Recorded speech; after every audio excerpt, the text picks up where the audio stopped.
Bem-vindo ao podcast Conversar. Antes de começarmos, não se esqueça de se inscrever no canal, deixar o like, ativar as notificações e, se puder, seja membro. Em breve teremos conteúdos exclusivos para você. No vídeo de hoje, vamos falar sobre as ideias de André Lara Rezende e sua busca por um novo paradigma para a política monetária. Rezende, um dos criadores do Plano Real, defende que o modelo tradicional de política monetária está esgotado. Segundo ele, o Estado que emite sua própria moeda não está preso a limitações financeiras como muitos imaginam, e a forma como entendemos dívida pública e criação de moeda precisa ser revista. Ele também critica os juros altos, que, segundo ele, travam o crescimento econômico brasileiro, e argumenta que é preciso abandonar tabus da macroeconomia clássica para construir um sistema mais moderno, eficiente e voltado ao desenvolvimento. Rezende propõe uma nova forma de pensar a moeda, o papel do Estado e a forma como controlamos inflação e crescimento. Uma mudança que encontra resistência, mas que pode apontar caminhos importantes para o futuro do país. Agora, vamos ao vídeo. Aproveite cada insight e prepare-se para refletir sobre o que pode ser a próxima grande transformação da economia brasileira. Muito obrigado, Júlia. Muito obrigado, Simone. Obrigado ao professor Randall por aceitar o convite para participar conosco hoje aqui desta live. Eu vou tentar ser breve. O tema é longo, tem muitas ramificações.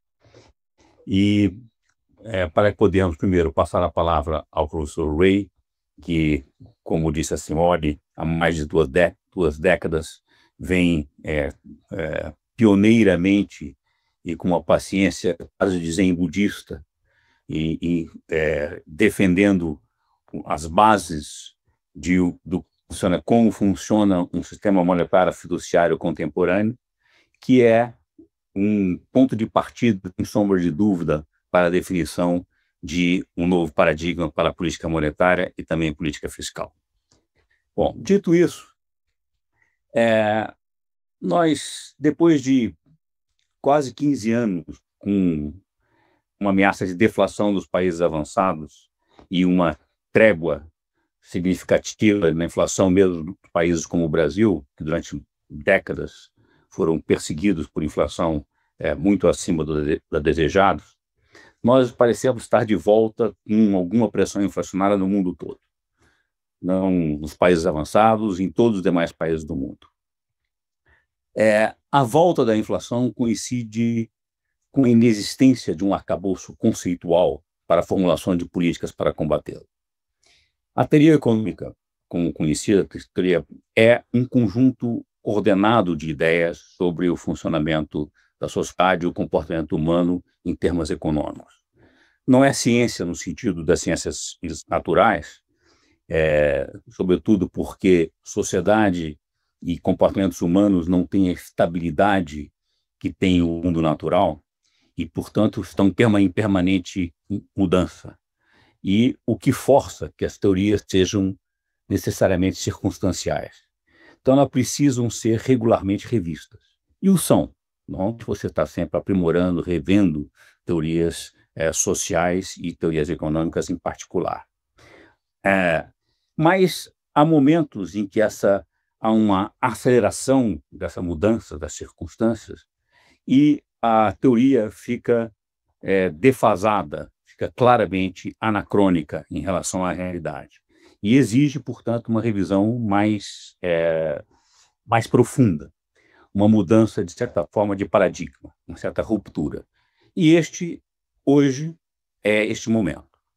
É o caso da teoria macroeconômica, em profunda crise, e da teoria monetária em especial. Fazendo uma brevíssima histórico retroativo, a visão convencional, mainstream, de teoria monetária, durante todo o século XX, foi a da teoria quantitativa da moeda. A ideia de que a inflação e os preços eram determinados por uma quantidade e era proporcional à expansão da moeda.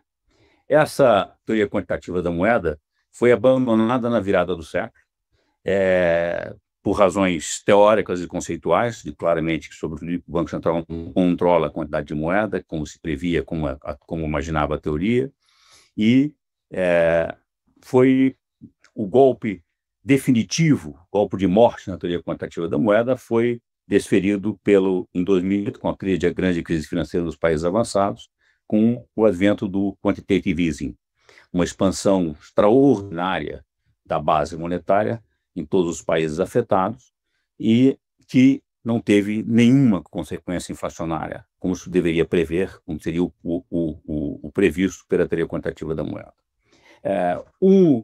A partir, então, da primeira década desse século, houve um novo consenso monetário. O novo consenso era basicamente seguir uma regra heurística, chamada regra de Taylor, que recomendava o aumento da taxa básica de juros ou a redução da taxa básica de juros, mais do que proporcionalmente ao desvio em relação às metas anunciadas de inflação. Esse novo consenso monetário, com um arcabouço conceitual bastante vago, portanto, a regra heurística, ela estava vagamente baseado na ideia da curva de Phillips, que dava uma relação inversa entre desemprego, capacidade ociosa e inflação. Essa curva de Phillips, que apareceu nos anos 50, o nome foi dado pelo economista que primeiro viu essa relação empírica, praticamente desapareceu nas últimas décadas. Ela não tem mais em nenhum lugar aparece essa relação claramente empiricamente. Segundo ponto de sustentação teórica para esse novo consenso monetário baseado no trabalho de Knut Wicksell, da virada do século XIX para o século XX, em que estabeleceu a ideia que era o Wicksell, o livro dele, Interest and Prices, era uma crítica, basicamente, à teoria quantitativa da moeda, isso já na virada do século XIX, século XX, ou lá atrás, e que Wicksell dizia, olha, apesar de tudo, a teoria quantitativa da moeda, nós não temos uma teoria clara para substituí-la. E Wicksell propôs a ideia de que existiria uma taxa natural de juros, em que se a economia estivesse, se a taxa de juros estivesse abaixo dessa taxa, os preços tenderiam a se acelerar, e se estivesse acima, os preços a desacelerar. Como ele usou essa referência, uma espécie de um plano inclinado. Portanto, era uma ideia intuitiva, vaga, sem um arcabouço conceitual muito claro de como isso ocorreria e o que é a taxa natural de juros. É um conceito não observável, em que, em tese, manteria os preços estáveis. Bom, assim como a teoria quantitativa da moeda sobreviveu por muitas décadas, porque não havia uma alternativa, uma teoria alternativa, também hoje a regra de Taylor sobrevive por falta de um arcabouço conceitual alternativo.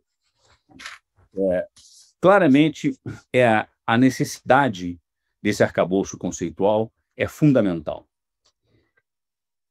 E um novo arcabouço conceitual para a política monetária exige primeiro que se entenda uma boa definição do que é moeda e o que é inflação. A ideia da moeda fiduciária contemporânea, começar a entender o que é a moeda fiduciária contemporânea, é justamente o que tem feito nessas últimas 2 décadas algum grupo de pessoas ligado ao que se convencionou chamar de a moderna teoria monetária, do qual o professor Randall Wray é um dos principais expoentes. Bom, a inflação, um aumento contínuo do nível de preços ao longo do tempo, não é um fenômeno único, com uma causa única definida, como pretendia a teoria quantitativa da moeda, assim como continua a pretender, de certa forma, de forma indireta, a regra de Taylor. Tanto para a teoria quantitativa da moeda como para a nova referência monetária da regra de Taylor, a inflação é sempre um fenômeno de pressão de demanda, de excesso de demanda, provocada razões distintas. Na teoria quantitativa de moeda e no arcabouço atual, baseado na regra de Taylor, sem causa definida, mas essencialmente quando a taxa de juros estaria abaixo daquilo que é da taxa natural. Como a taxa natural não é observar, fica uma coisa circular. A inflação está alta porque a taxa de juros está abaixo da natural. A inflação está abaixo porque a taxa de juros está acima da natural. Bom, a experiência latino-americana e de todos os países que tiveram inflações altas, graves e crônicas no século passado mostraram claramente que a inflação tem origens em problemas distintos. Não é um único problema, sempre necessariamente excesso de demanda.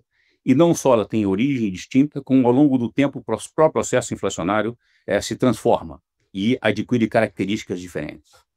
Bom, a literatura latino-americana, que curiosamente parece ter sido esquecida pelos economistas brasileiros de hoje, tem uma longa tradição de uma listagem, eu faço aqui a listagem não exaustiva, de diferentes tipos de inflação. A ideia de inflação estrutural, inflação que é causada por gargalos de crescimento, desequilíbrios, pressões, desequilíbrios internos, por choques de oferta, uma inflação inercial, com a contribuição dos economistas brasileiros, de certa forma, que tem a ver com a ideia que a inflação se sustenta, ainda que a causa original tenha desaparecido, por haver uma indexação retroativa legalmente instituída. E, por fim, a ideia de hiperinflação, que é um fenômeno muito diferente de uma inflação baixa ou uma inflação moderada. A hiperinflação não é apenas uma inflação acelerada. A hiperinflação é a desorganização e a perda de credibilidade do Estado, que funciona como o gestor das contas públicas e das contas públicas no sentido das contas da sociedade, os ativos e passivos da sociedade. Gere ativos e passivos do sistema de pagamentos da sociedade. Quando esse gestor perde credibilidade e legitimidade, se desorganiza, o resultado é uma hiperinflação e uma substituição da moeda nacional por moedas alternativas. Hoje em dia, a macro convencional, a macro mainstream, não tem resposta sobre o que causa inflação. Quando desapareceu a teoria quantitativa da moeda, eles perderam referência e transferiram a questão, o problema, para o domínio da psicologia. A ideia de psicologia coletiva. São as expectativas que provocam a inflação. A taxa de juros precisa ser usada, já que não existe mais a relação entre capacidade ociosa, desemprego e taxa de inflação. A taxa de juros precisa ser subir ou baixar para controlar as expectativas, balear as expectativas. Bom, a ideia de que a inflação é causada por expectativas é altamente questionada. Primeiro, o que são essas expectativas? Expectativas de quem? Normalmente, expectativas que se conhecem, passam a se medir, são expectativas do mercado financeiro, de analistas do mercado financeiro. Mas esses não são os agentes que fixam preços na economia. Então, no fundo, a opção por expectativas e que expectativas usar é muito baseado, como toda a economia mainstream contemporânea passou a ser referenciada por aquilo que é analiticamente modelável em termos matemáticos. As expectativas que passaram a ser usadas são aquelas que têm algum apelo de modelagem. As expectativas ou são baseadas, chamadas expectativas adaptativas, que são backward-looking, baseadas no passado, porque isso é fácil de estimar econometricamente com chamados distributed lags, com defasagens distribuídas. Ou então, como se tornou moda nas últimas 4 décadas, a ideia de expectativas que olham para frente, forward-look, são expectativas racionais, porque isso tem uma solução matemática muito elegante no modelo, embora de extraordinário realismo. Essa noção de que a inflação é basicamente expectativas está cada vez mais questionada. Até, como com certeza dirá o professor Randall Wray, até dentro do Federal Reserve, o templo do mainstream, um artigo recente do Jeremy Rudd, do Fed, tem um título que questiona que expectativas são determinantes da inflação. Muito bem.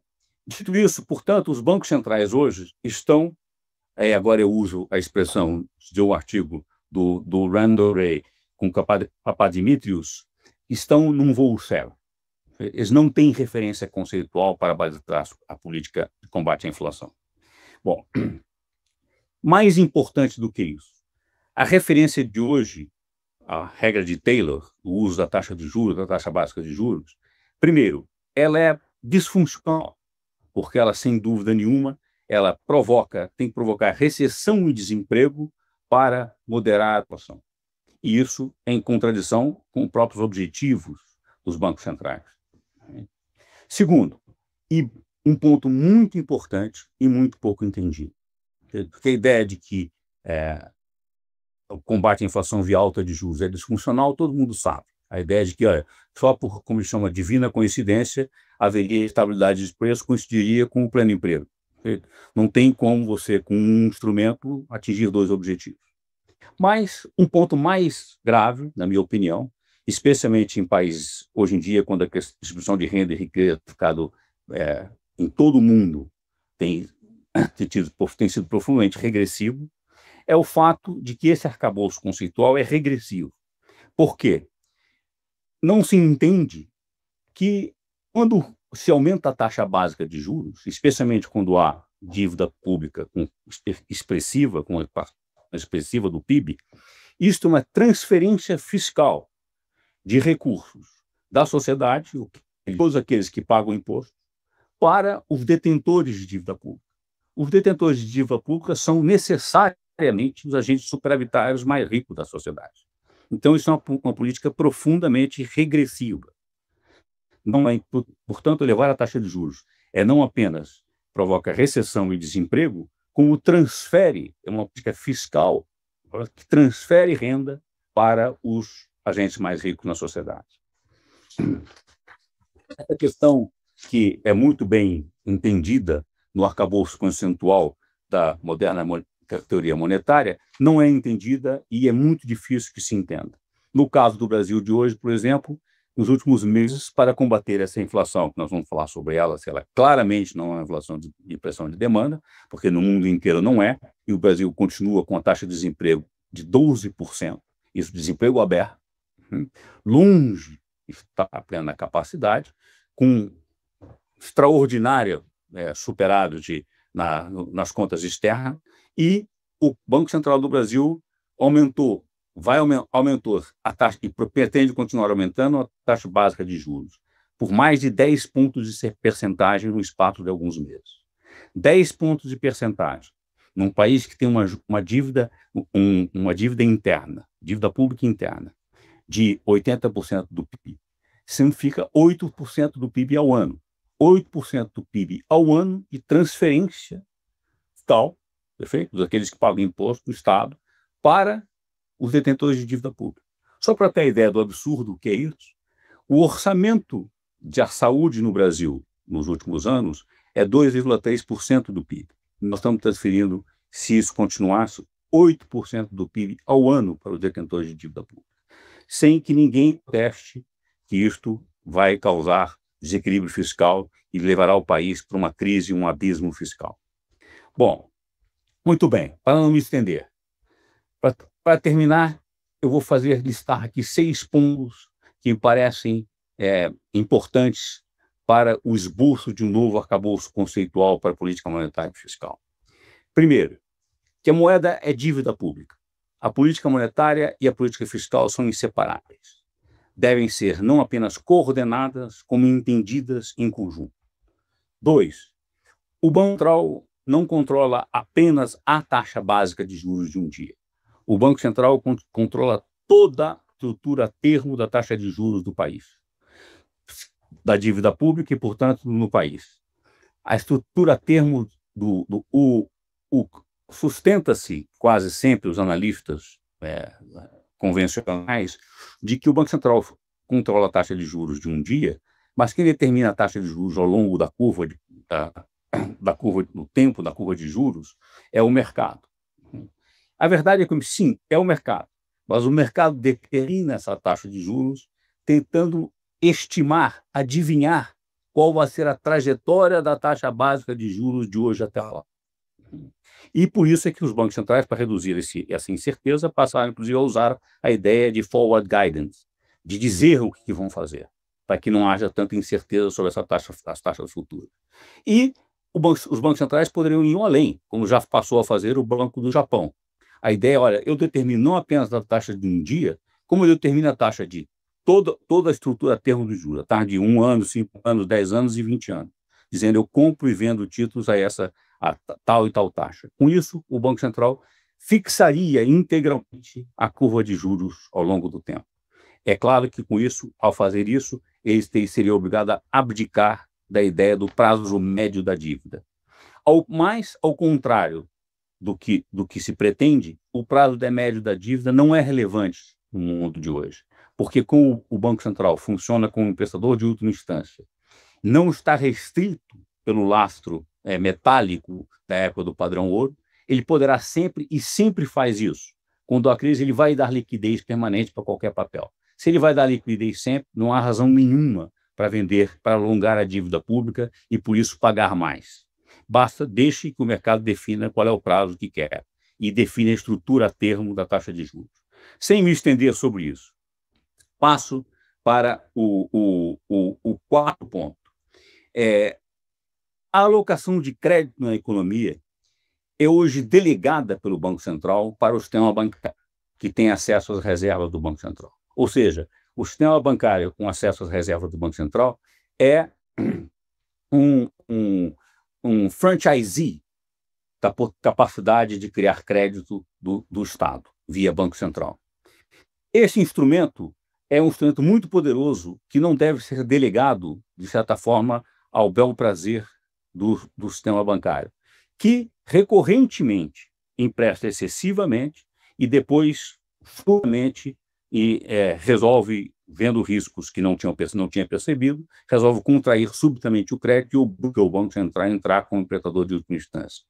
Esse que é um problema analisado por Minsky e por outros, a ideia de o study stop do crédito bancário. Além disso, há um problema de que a alocação de crédito é um importantíssimo elemento de políticas de oferta, de superação de gargalos de oferta e de alocação de recursos em áreas produtivas e da mais alta importância, para citar algumas hoje, apenas hoje, como a mais premente de todas, a questão da adaptação da economia contemporânea à questão ambiental e a reprogramação da matriz energética livre de combustíveis fósseis. E, com isso, poderia evitar o que existe permanente, que é não a inflação, mas que a macroeconomia mainstream não presta atenção, mas que é a inflação de ativos financeiros, ou seja, a expansão do crédito, em vez de financiar investimentos produtivos, ele financia simplesmente uma inflação de ativos financeiros. A contrapartida da expansão do crédito público e da dívida pública é a inflação de ativos financeiros do setor privado. Bom, quinto, a inflação, portanto, não é um fenômeno único. Não pode, portanto, ser combatida com regras mecânicas. Precisa que se entenda a inflação, que inflação nós estamos tratando, para então ver como combatê-la.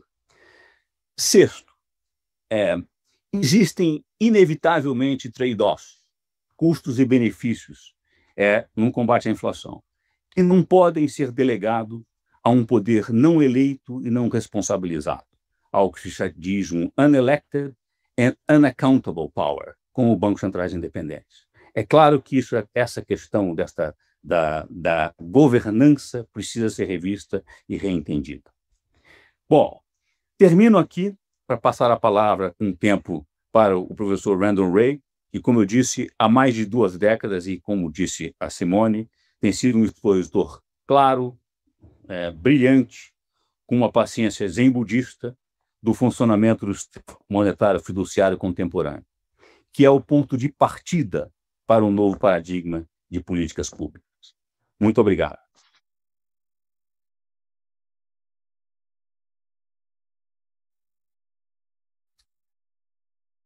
Okay, can you hear me?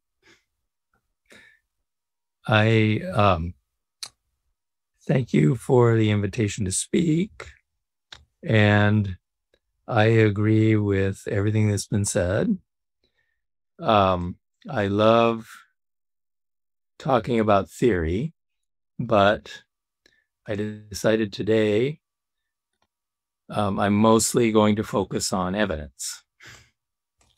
So let me begin with a PowerPoint.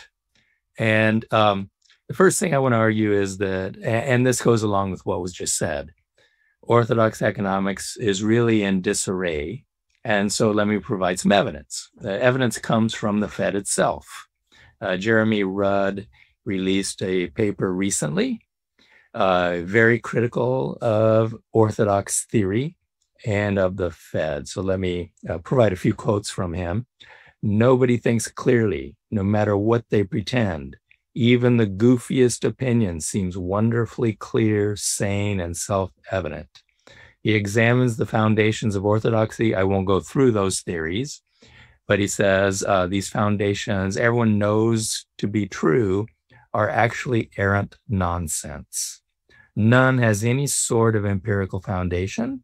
Each is seriously deficient on theoretical grounds. Yet economists continue to rely on these to organize their thinking. So practically the entire corpus that is guiding orthodox economics is nothing less than a fraud. He goes on to criticize the Fed's approach to policy that is based on this errant nonsense. So some of this has just been said.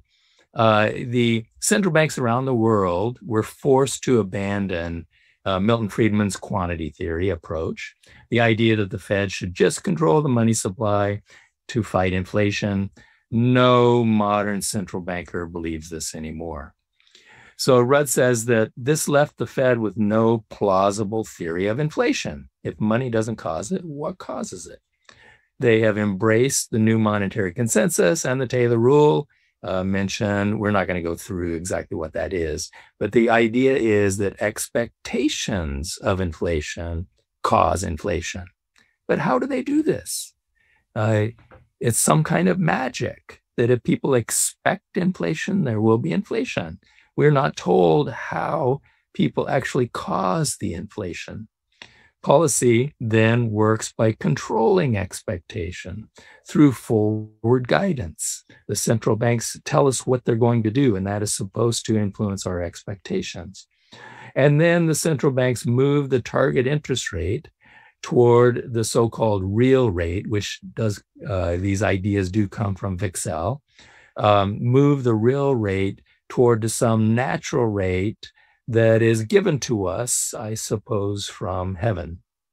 So Dimitri Papadimitriou and I have been writing a series of papers since 1994 on this new orthodox approach to monetary policy, and we call it flying blind. It's focusing on triple unobservables, three things we do not observe. Inflation expectations, we do not have good data on the inflation expectations of anyone who actually sets prices. We do have some measures, as Professor Gende was saying, but they're not measures that tell us what price setters expect. The second unobservable is real rates, and the third one is the natural rate. We do not know what it is. Alan Greenspan, when he was the Fed chairman, says that it changes over time. We only know it when we get there. Trust us, we will get there someday. So policy is reduced to psyops, that is psychological gainmanship. To the Fed and other central banks try to influence our emotions, our motives, and our reasoning. And that is how monetary policy is supposed to work. Okay, to develop an alternative view of monetary policy, what do central banks do and what can they do? So central banks actually were created to facilitate payments to and by the state. That is, they have to do with the treasury spending and taxing All treasury spending runs through central banks. All tax payments run through central banks. So central banks around the world do this. Central banks ensure the payment system functions smoothly. That is, so checks don't bounce. Central banks are responsible for lender of last resort operations. They intervene to stop bank runs. None of these are discretionary. Central banks react to what's going on. The central bank has one discretionary tool. That is the overnight rate target. We call it the Fed funds rate. Most countries call it the bank rate. And this then can indirectly affect market rates. Even conventional estimates show that lending and borrowing is normally not interest sensitive. So direct impacts on inflation, borrowing and spending and growth may not be strong or predictable, and they may even move in the wrong direction. Interest rates enter the cost structure, so raising rates increases costs.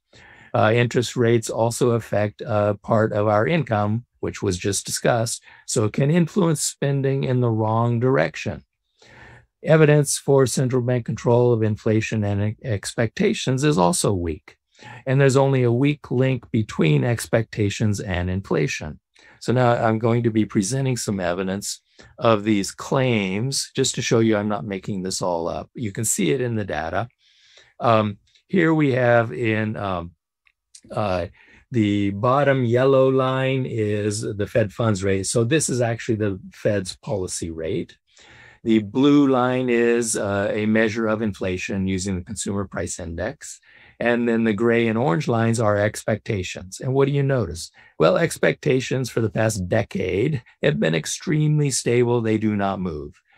The inflation rate has been up and down, but it's been very well contained, near to a 2% target, near to or below the 2% target. And then we see the Fed's policy, which, except for the one occasion when it decided to start raising interest rates right before the pandemic, otherwise it has been nearly zero. So we see in 2021, the inflation rate spikes in the US and around the world, okay? We then see expectations starting to rise slowly after that happens.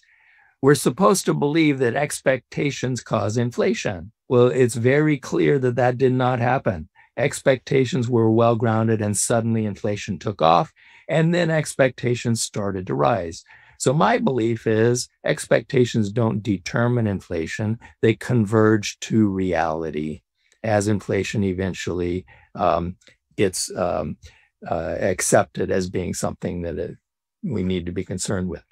If we take a much longer run view, if we go back to the late 1970s, we can see in blue the US high inflation experience in the late 70s and early 80s. Then inflation comes down, and since about 1990, inflation has been very low and very stable. The red line is showing the Fed's target interest rate. And you can see the Fed has been extremely active, raising and lowering the interest rate by huge amounts. Fighting what? Not inflation, because inflation has been well contained for 30 years, okay? This graph shows, again, the Fed's target interest rates along with the unemployment rate. And what we see, and by the way, the shaded areas are our recessions. So what we see is that anytime the unemployment rate starts to go down, I don't know if you see my arrow or not, but the unemployment rate always goes down right before a recession, and then the Fed raises interest rates. So it's very clear what the Fed is actually doing. It's fighting low unemployment. If unemployment drops, the Fed raises interest rates, and then we go into a recession and the unemployment rate goes up, okay? So that is the evidence. Now, the belief is central banks have to do this. The Phillips curve was mentioned. I'm not going to go into that, but the idea is it's the central bank's responsibility to take away the punch bowl whenever the economy is having a nice big party and the unemployment rate is going down. It's because the government has been spending too much, and the central banks have to intervene to take demand out of the economy, because that excessive government spending is going to increase the budget deficit, increase the debt ratio, cause interest rates to spike, and cause inflation. Okay, but I'm going to present evidence that will demonstrate that this is not true. The Fed raises interest rates as the deficit goes down, not as it goes up, as it goes down. Interest rates are determined by monetary policy, not by deficits. I'm actually not going to show that graph. I decided to take it out, but I could show it, and it's already been mentioned. And finally, the government deficit and debt need not cause inflation. So here's a graph that shows the deficit as the blue line. It is below zero because the deficit is a negative. It means government is spending greater than tax revenues, so the government is running below zero with a deficit. The top red line, again, is the Fed's target interest rate. And what we see is every time the deficit goes down, which means we move toward zero, toward a balanced budget, every time the Fed raises interest rates. And the reason is because as the deficit declines, the economy is doing well, which causes the deficit to go down because tax revenue goes up. And so what that movement of the deficit towards zero is doing is pulling demand out of the economy. It is going to move us into a recession anyway. And then the Fed always adds to the fiscal headwinds by raising interest rates too, okay? And then that pushes us into the recession and causes the unemployment rate to go up. Government debt does not push up interest rates. If we look at, since the 1990s, the US government debt ratio, so this is the debt to GDP ratio, has been climbing on trend. And if I continued this to today, we would see a sharp spike upward. So we've gone over 100% now. And over this period, the interest rates have been going down, both the Fed's target rate, but also the 10-year Treasury rate. So deficits and debt do not drive the interest rate up. Again, central banks determine the interest rate, not debt ratios and not deficits. Government debt need not cause inflation either. So here we have the inflation rate on a downward trend and the debt ratio on an upward trend. So it's very clear that rising debt ratios don't necessarily cause inflation. Now, everyone then will say, well, what's going on right now? Obviously, we have a rising debt ratio. We had a huge deficit ratio, which reached 20% of GDP. It's on its way down, but very high deficit ratio. And we got inflation. Okay, so what's going on?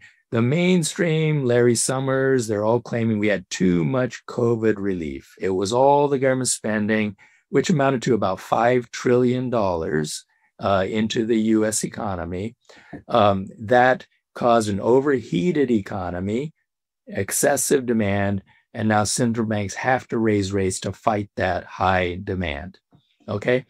Our argument, and there are Levy papers on this, is that this recession was extremely unusual because the pandemic recession began as a collapse of supply because people couldn't go to work. Okay, so we had shutdowns. That then morphed into a collapse of demand because people lost their incomes because they couldn't work. The COVID relief spending sent checks to all American households, and they used those to pay down bills and increase their saving. They actually didn't go out and spend, which made sense that they would not do that. We were shut down, and we were very worried about the future. The second round of spending by the government did restore consumption. So consumption started to rise. But that came facing continuing supply side pressures that went on a lot longer than anyone expected. So supply chains were interrupted. We had price gouging by the corporations that have pricing power. And now we have war and sanctions, which are continuing all the supply side pressures. We still don't have a wage price spiral. We may get one. I'm not going to argue that we will not, but so far we do not. Wages are just playing catch up. Expectations of inflation remain anchored. They have come up a bit, but they are nowhere near the current inflation rates. In our paper, we look at surveys of businesses. We find they're not facing abnormal demand.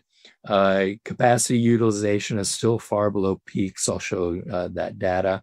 Inventories are starting to rebound. So it's possible that inflation will start coming down. But even if they don't, hiking interest rates is the wrong medicine. What we need to do is ramp up investment for several reasons. One is to increase domestic capacity so that we don't have to rely so much on long and fragile supply chains that may never come back. And another reason is that we need to transition to a sustainable economy. Here is capacity utilization rates. Typically in the past, when the economy does well, we would get up to 85, 95% of capacity utilization. Right now, we're just a bit over 75% capacity utilization. So we have plenty of unused capacity throughout our economy. There is a problem, of course, of the supply chains, getting the inputs you need to the production process, but we don't see evidence of excess aggregate demand here. In the United States, in the 70s, we had stagflation. We had two high inflation periods, early 70s, late 70s. Dimitri and I looked at these in our 1994 paper. We show that the inflation spike was due to oil prices, food prices, mostly grain, and shelter services, which is this sort of funny thing in the CPI that is mostly imputed. And the way that we fought those was by using austerity, both fiscal austerity, that is putting a constraint on government spending, and monetary austerity, that is by boosting interest rates. And so rather than fighting inflation, what that did was raise unemployment. So we ended up with high unemployment and high inflation. We clearly did not have a problem of excess demand. So the austerity was the wrong policy. They did nothing to reduce the rate of growth of oil prices, food prices, and shelter prices. In any event, Volcker was given credit for that. He's a hero of our current Fed chair, Powell. He hiked interest rates above 20%, which is extremely high for the United States. I know for Brazil, you think that that's not a terrible interest rate, but for us, that is terrible. It led to a deep recession, a deep financial crisis. Then it spread around the developing world to developing country debt crisis, and then a bank crisis. So the costs of doing that were tremendous. Probably more credit anyway should have been given to deregulating natural gas prices. That probably is what broke the inflation, not the rate hikes. Tackling supply side problems by attacking the demand side could reproduce stagflation. So I think that that is the great fear now, that we may experience rising unemployment without doing much to reduce inflation, because we're attacking it from the wrong side, demand side instead of supply side. So let me conclude. The world faces existential crisis. We have unprecedented and immediate challenges. The biggest challenges probably that humans have ever faced. Human survival is threatened. And there are multiple pandemics. There's a climate pandemic. There is the, of course, COVID pandemic, then war, inequality, refugees related to both war and climate change, and anti-democratic movements. To tackle these, we need coordinated and concerted effort by the richest nations. Why? Well, they're the source of most production. and they have been and will remain to be the source of most of the environmental destruction. And in order to tackle these, we have to end the austerity. It's going to take a big effort. It has to be coordinated by governments, and it's going to require a lot of government spending. We can learn from the experience of war. So we've looked at, what did we do in World War II? When government absorbs 50% or more of national production, how can you mount that kind of effort without causing inflation? Well, it comes down to mobilizing unemployed resources, shifting those that are already employed, and creating new ones. How do you shift them? You use taxes, postpone consumption, patriotic saving, rationing regulations in the past. We may not need those, but we may need taxes and postpone consumption. Spending then allocates resources desired to achieve the public purpose. Taxing releases resources for the pursuit of the public purpose. So to conclude, from the COVID response, in the US case, $5 trillion of spending, what we learned is that we don't need any change of procedures in order to undertake such an extreme fiscal effort. All you have to do is authorize the spending, central bank and treasury know how to finance it. The ultimate constraint is resources, not finance. We need to focus on finding, releasing, and creating resources. And monetary policy is not very helpful for any of these. It'll require more use of fiscal policy, spending and taxing. Inflation can be avoided by policy that's focused on finding and mobilizing those resources. The budgetary outcome is not discretionary, it's not worrying. I mean, these are the sorts of things that modern money theory has been working on. Interest rates are determined by the central bank, not by market vigilantes. So we don't need to worry whether we end up with a deficit or more debt. Raising interest rates now is counterproductive and could generate a financial crisis as well as reproduce stagflation. So I will stop there and try to get back out of here. Let's see.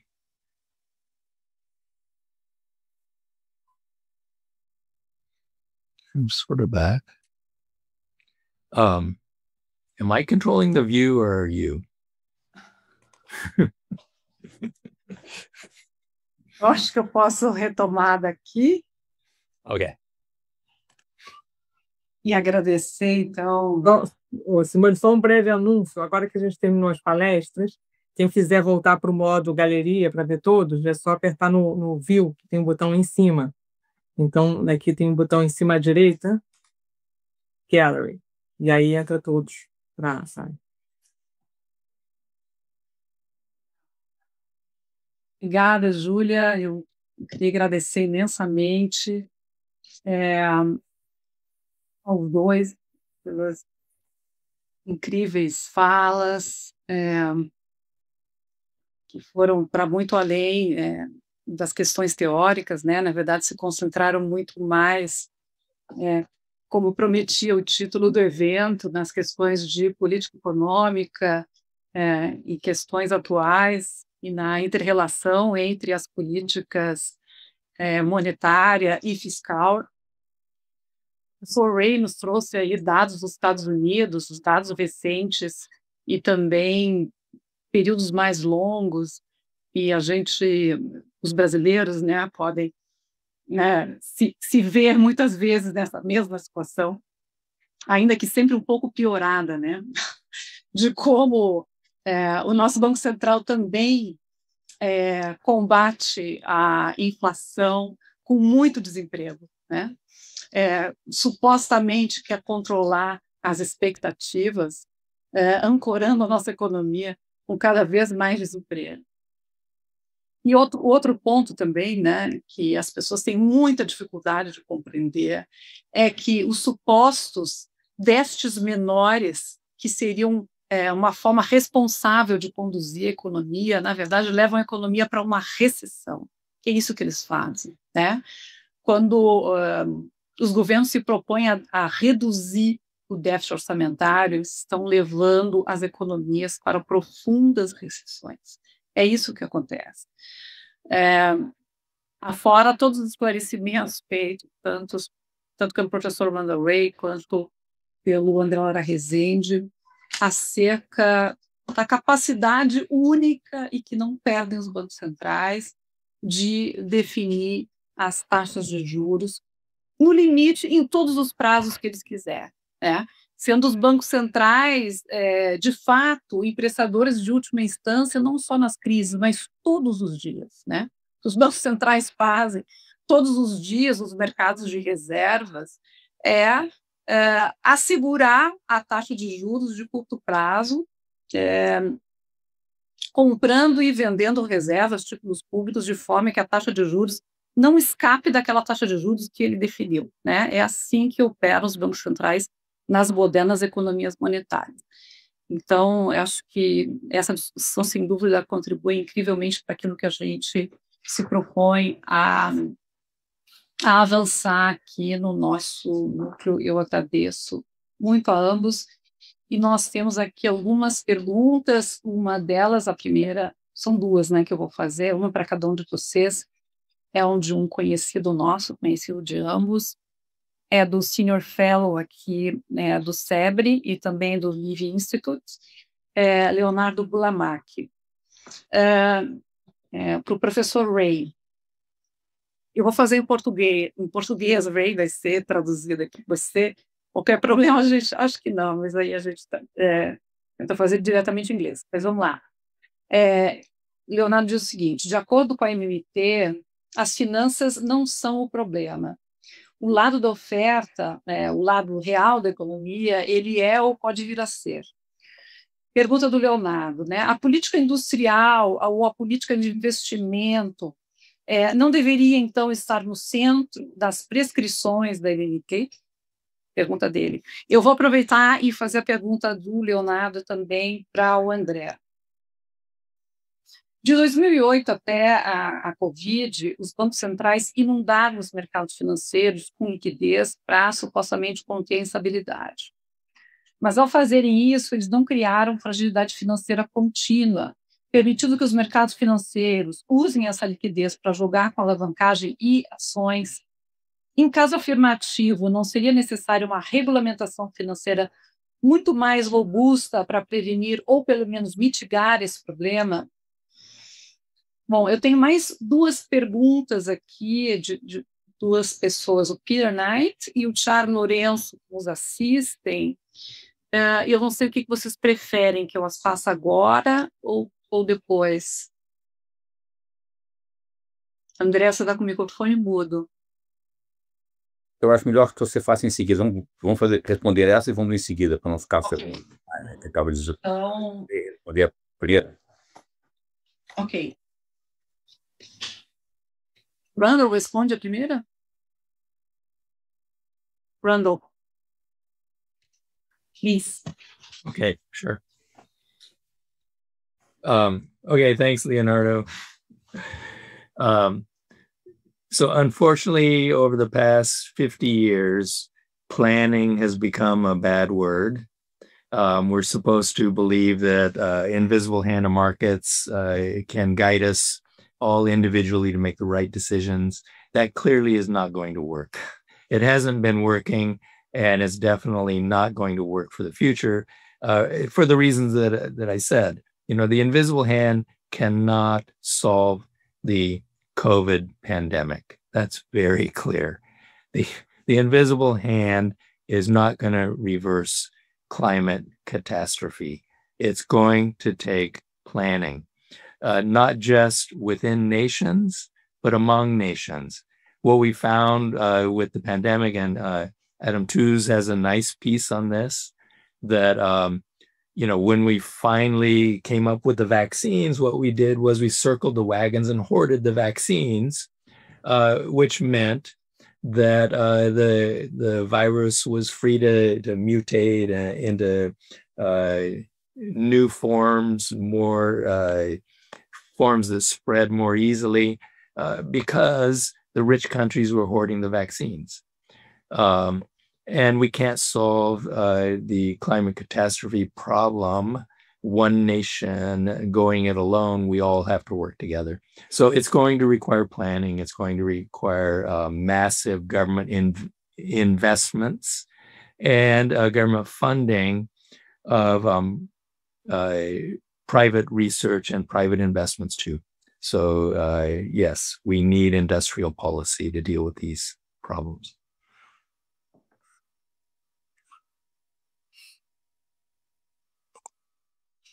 André? Leonardo, sim, a pergunta é importante. Quer dizer, tanto depois da crise de 2008, como agora com a pandemia do Covid, os bancos centrais reagiram inundando o mercado de liquidez. Feito um pouco diferentemente, vamos falar do caso americano, que é mais conhecido, que nós estamos tratando aqui, de certa forma. Durante a crise de 2008, o Banco Central americano, o Fed, fez claramente ele inundou o mercado para comprar títulos que estavam caindo, os preços caindo. Então, ele inundou o mercado financeiro, deu o dinheiro para o mercado financeiro, diretamente só para o mercado financeiro. Funcionou como um emprestador de última instância e para salvar o sistema financeiro. Neste caso, portanto, a fragilidade tinha sido criada com a expansão extraordinária pré-crise de alavancagem do sistema financeiro. E, classicamente, como nós mencionamos aqui, ao estilo uma crise à la Minsky, houve uma súbita perda de confiança que ameaçou quebrar todo o sistema financeiro e levar com ela toda a economia. E, com isso, então, obrigou o Federal Reserve, os bancos centrais no mundo todo, no mundo desenvolvido, a salvar o sistema financeiro para salvar as economias. Okay? E então, expandiram as bases monetárias em números nunca vistos. Nos Estados Unidos, a base monetária foi multiplicada um fator de 15 vezes o que era nos anos logo em seguida da crise. Já no Covid, a reação foi um pouco diferente. A crise não foi uma crise financeira que provocou a intervenção dos bancos centrais, mas foi uma crise de oferta, quer dizer, de desorganização da economia por causa da pandemia, de uma crise sanitária, que ameaçou provocar uma crise financeira. Os bancos centrais, então, entraram preventivamente, ainda mais agressivamente do que entraram no período de 2007, 2008, financiando, inundando o mercado financeiro, mas fizeram algo mais. Tanto nos Estados Unidos como na Europa, os bancos centrais deram, pela primeira vez foram aprovadas leis que permitiram dar renda diretamente para os agentes, consumidores e mesmo empresas, restaurantes, etc., foram obrigados a fechar. Então, o auxílio não foi deixado no sistema financeiro e foi levado para a economia real. Portanto, de certa forma, os bancos centrais aprenderam a fazer isso. A ideia, claramente, quando você deixa os recursos financeiros,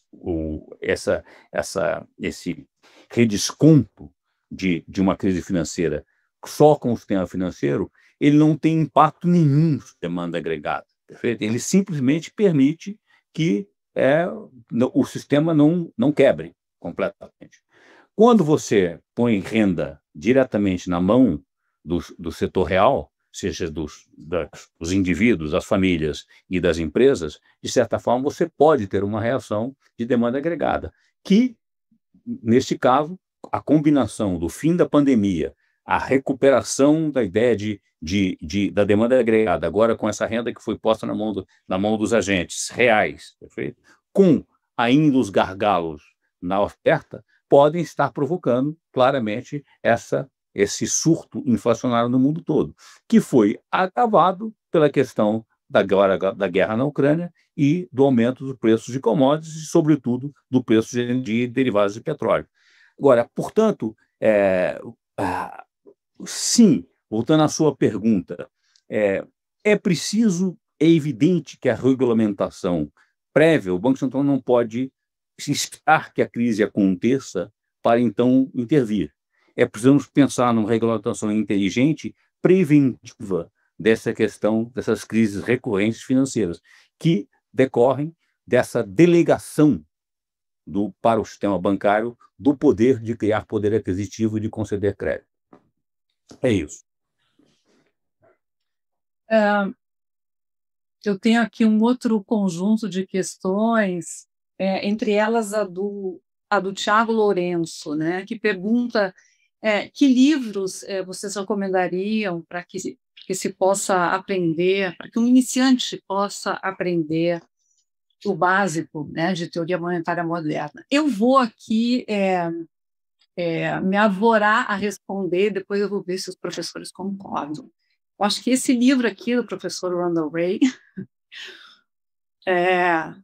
o Primer, né, professor Randall Wray, é um bom livro para um iniciante. Modern Money Theory, esse livro, inclusive, foi traduzido para o português, né? Ele foi traduzido como Trabalho e Moeda Hoje, uma edição de 2003.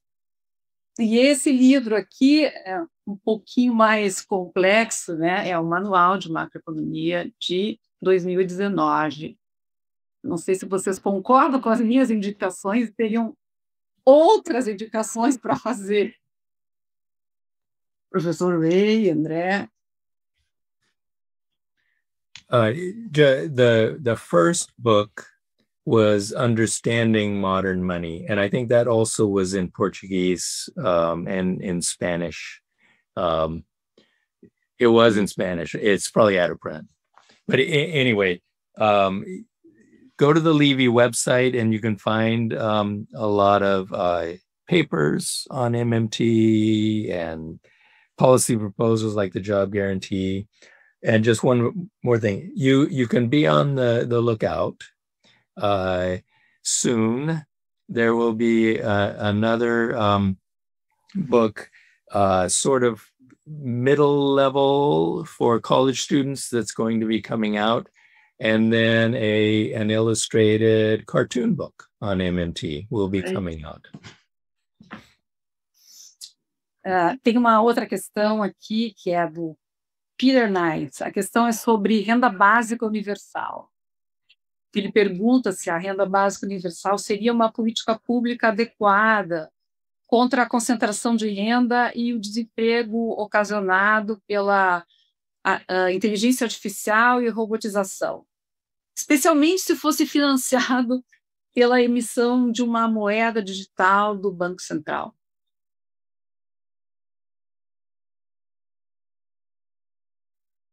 Respondo essa, o Ray respondeu a outra, rapidamente. A questão da renda básica universal hoje é praticamente um consenso, de certa forma, que você deve ter alguma renda básica que mantém um mínimo do ponto de vista das intempéries que estão submetidas nas economias contemporâneas. Agora, a questão hoje podemos ir além disso. A ideia hoje, se não é necessário mais do que a renda básica, a ideia de que você tem um emprego mínimo garantido, uma garantia de emprego. Por quê? A questão é que o desemprego é profundamente humilhante. A sociedade precisa que as pessoas se sintam úteis e estejam contribuindo e participando. Ganhar uma renda básica, se é uma questão apenas transitória, de certa forma, sim, é importante. Mas é muito mais importante que você possa garantir um emprego básico e acoplar a ideia do emprego básico treinamento, de educação, uma educação prática, educação profissionalizante. Nesse caso, você usaria a ideia de pessoas que teriam um trabalho para adaptá-los e retreiná-los para uma economia que está em permanente modificação, como as economias contemporâneas. Essas questões, com certeza, eu acho que são fundamentais e deveriam ser implementadas. Quanto à questão de como financiá-las, a pergunta do Peter Knight sobre isso, eu acho que isso é uma questão distinta. Não é porque uma das coisas que cria essa visão caricatural sobre a moderna teoria monetária é a ideia que a moderna teoria monetária diz que tudo pode ser feito com emissão de moeda. Isso é um equívoco, perfeito? Não está dizendo que pode emitir moeda. O que está se dizendo é que a questão do financiamento é muito menos relevante do que a questão do que fazer, o que se faz com os recursos, perfeito? O que é como o que é bem feito pode e sempre será financiável. Essa é a questão. A pior maneira de financiar, se é a estrutura do passivo do Estado, isto é uma decisão separada, que deve ser feita e deve ser feita dependendo das circunstâncias. Não é verdade, você precisa financiar com moeda digital, ou não, ou se qualquer moeda digital do Banco Central. Eu acho que a moeda digital do Banco Central seria um avanço, mas não vamos associar a ideia de moeda digital do Banco Central com uma condição para financiamento de políticas públicas inteligentes que aumente o bem-estar e a produtividade da economia.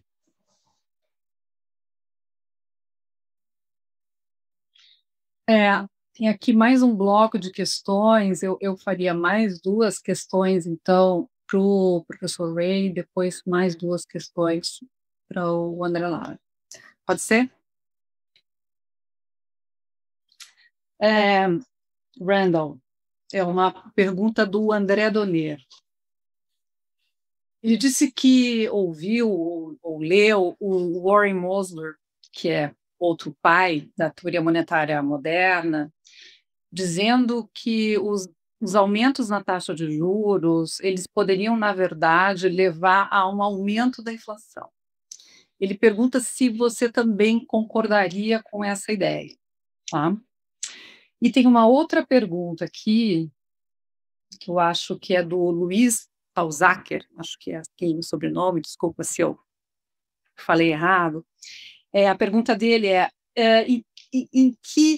no que essa nova abordagem, a teoria da moeda moderna, difere daquilo que o Keynes trouxe, né? Em que medida ela é nova realmente, tá? Então, essas são as duas perguntas. Eu acho que você poderia respondê-las e depois eu faço, então, as outras perguntas para o André. Obrigada.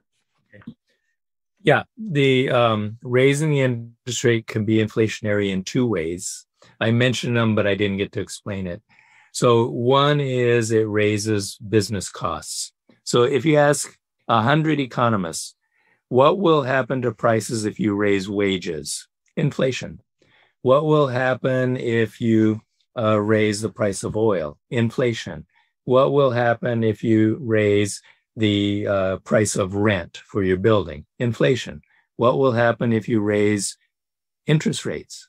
Deflation. That makes no sense. Interest costs are a business costs, and so they will inflate costs and will be passed along. The other way is that interest is an income. Every interest payment is received by somebody, and government interest payments are received, as Professor Regente said, mostly by high-income people, and they will go out and spend some of it. So it can be inflationary, especially if you have a really high government debt ratio, but a really low private debt ratio. Then the net impact is almost certainly going to be inflationary. On the second question, the term modern money in modern money theory came from Keynes. It was an inside joke I was making with my colleagues because Keynes says, this is the way money has worked for the past 4,000 years. And I said, oh, so that is modern money. It's only worked this way for 4,000 years. Before that, we don't know, it might have worked some other way. So yeah, it's completely consistent with Keynes. The problem is that most of the ideas about how the national currency works were lost since World War II. I would say at the end of World War II, everybody understood this. And then it was lost gradually over the 60s, 70s, and 80s, so that you can just take a very famous post-Keynesian book by Basil Moore, horizontalists and verticalists, which presents the endogenous money approach that every post-Keynesian accepts and explains how banks create money and all that stuff. There is no discussion whatsoever of the government's money. It was completely lost. So what we did was we brought it back. Ótimo. André, eu quero pedir antes desculpas ao Luiz Dalzacchia e ao Felipe, porque essa última pergunta sobre a teoria monetária moderna e o Keynes, na verdade, era do Felipe Rodrigues. E essa que eu vou fazer agora é do Luiz, que é a seguinte: em que esse novo approach difere das teorias cepalinas e de Celso Furtado, que diziam que a inflação era essencialmente uma questão de oferta? Primeira questão. E a segunda é do Haroldo da Silva. Pergunta dele: essa taxa de juros que transfere renda dos mais pobres para os mais ricos poderia ser contestada pelas autoridades monetárias brasileiras sem que tenhamos fuga de capitais? Ou seja, essa política de juros, né, poderia ser conduzida de uma outra maneira sem que nós enfrentemos fuga de capitais?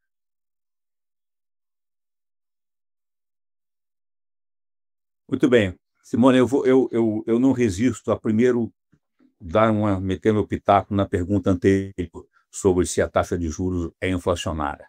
Eu tenho falado muito sobre isso, muito rapidamente. Sim, como o professor Randall Wray falou, sim, via claramente por custos, mas tem outras formas de ver isso. É um curioso.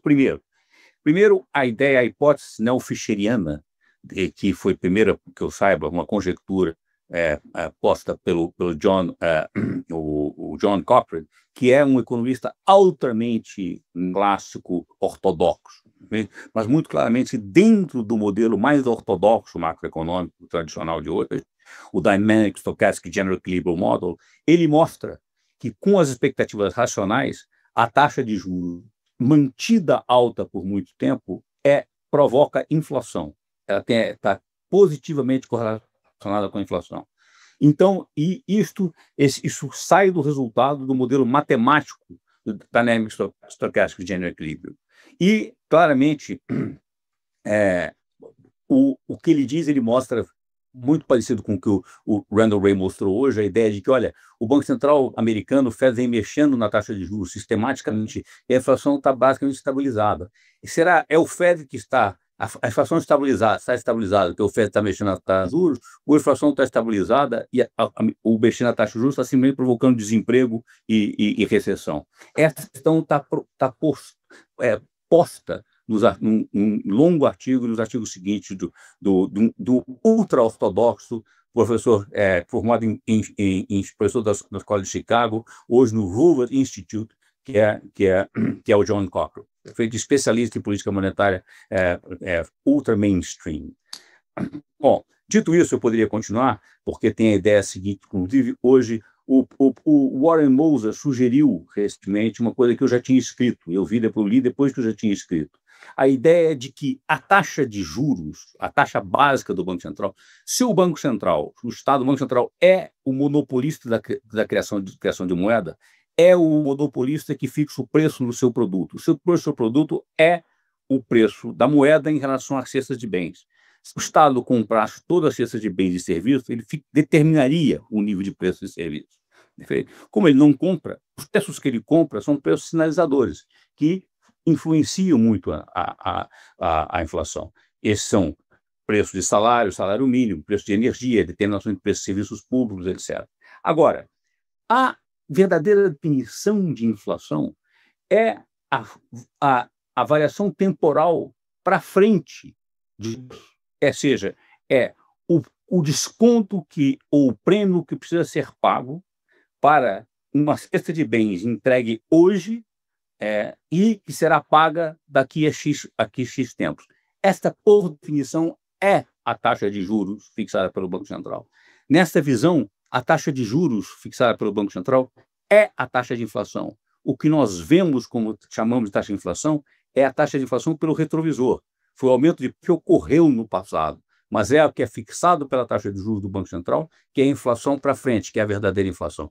Mas eu não vou entrar nessa questão, agora eu volto às duas perguntas para responder rapidamente. Primeiro, tem a ver com as teorias cepalinas. Como eu disse, as teorias cepalinas tinham uma visão de que a inflação não era exclusivamente uma inflação de demanda. A inflação poderia ter várias outras origens. Mas toda a discussão cepalina era mais preocupada com inflação como gargalos e restrições ao crescimento acelerado de uma política de desenvolvimento. Acho que é importante resgatá-la, mas as coisas são diferentes. Segunda pergunta.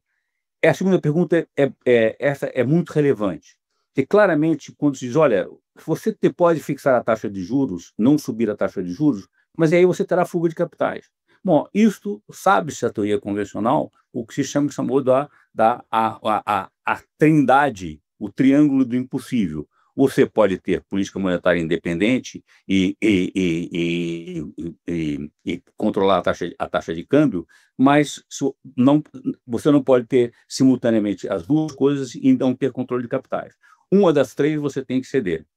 Claramente, a ideia da noção de controles inteligentes de capitais é muito importante se você vai fazer uma política monetária independente, que progressista, você tem que fazer, não vai seguir essa referência, essa imposição que os mercados financeiros mundiais quase que funcionam como uma espécie de sequestro da sua capacidade de fazer a sua política independente. Você pode, em certas circunstâncias, ter necessidade de fazer política de um controle de capitais. Muito mais do que controles administrativos, eu acho que isso pode ser feito via impostos sobre movimentos de capitais. Essa sugestão não é uma sugestão nada nova, foi feita por Tobin lá atrás, há muita gente que defende isso e deve ser revista.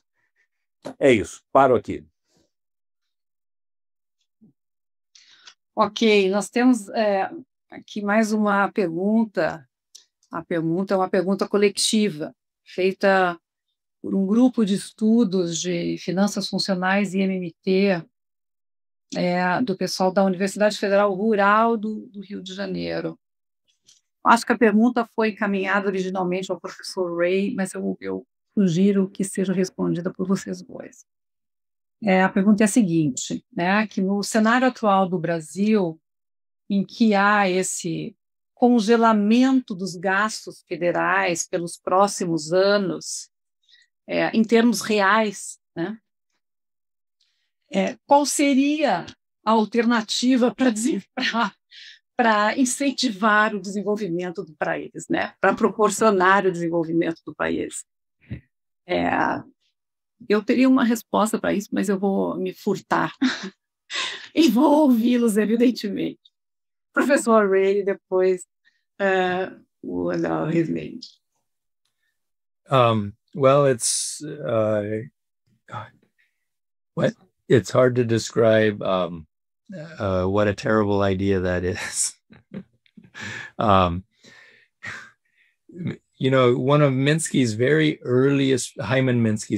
earliest papers, he set out a simple but plausible model. And one of the results which was kind of interesting, is that government spending needs to lead growth in order to avoid producing financial instability. And so trying to have growth without government growth, with zero government growth, means you're going to rely on the private sector. And the private sector, the way that it grows is by going into debt. And so what you're going to have is a very rapid increase of private financial debt. And that's going to create fragility, and you're going to crash. Okay. So I think that alone is reason enough not to do it. Leaving aside the fact that, Brazil, like all of us, has to prepare for all of these pandemics. And you can't rely on the private sector to do that. Simone, deixa eu pegar por um ângulo um pouco diferente. Eu estou em pleno acordo com Randall Ray sobre isso, que essa é uma ideia trágica, a de impedir que o Estado possa criar poder aquisitivo para gastar bem em investimento. A ideia é que a economia possa crescer, que simplesmente que o investimento privado é condição suficiente para o crescimento da economia, é das ideias mais estúpidas que se pode imaginar. Mas a pergunta em si, o congelamento de gastos públicos é uma má ideia? Claro que é. Mas por que ela surge com uma preocupação? Nós que temos falado sobre essa crítica à ideia que essa visão antiga, da visão do tesouro, que o Estado deve sempre, em todas as circunstâncias, equilibrar, gastar só aquilo que arrecada, a ideia é uma ideia equivocada, anacrônica e perigosa. Mas por que ela tem um certo apelo? E qual é a alternativa?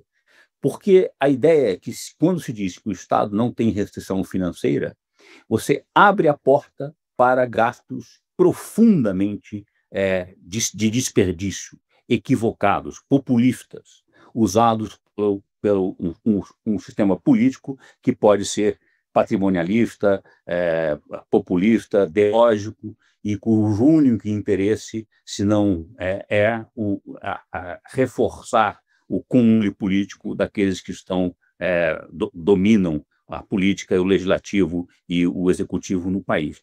Perfeito? Esta preocupação, portanto, é muito relevante. Olha, como é que se restringe o Estado, que não tem restrição financeira, a gastar bem e não gastar de forma irresponsável, aumentando barbaramente o custo da operação do próprio Estado, que não faz sentido nenhum, ou gastando mal, perfeito? Gastando de forma demagógica e não que normalmente o bem-estar e a produtividade. Eu acho essa questão da mais alta relevância. E isso é que tem que ser entendido. Simplesmente, mas para ter uma restrição inteligente, é preciso entender que o Estado não tem restrição financeira. E que, por isso, a restrição sobre os gastos do Estado é necessariamente não uma restrição técnica da natureza, da realidade, é uma restrição política, é uma restrição de uma decisão política administrativa de restringir os gastos para que eles sejam canalizados para aquilo que aumente a produtividade e o bem-estar. É isso.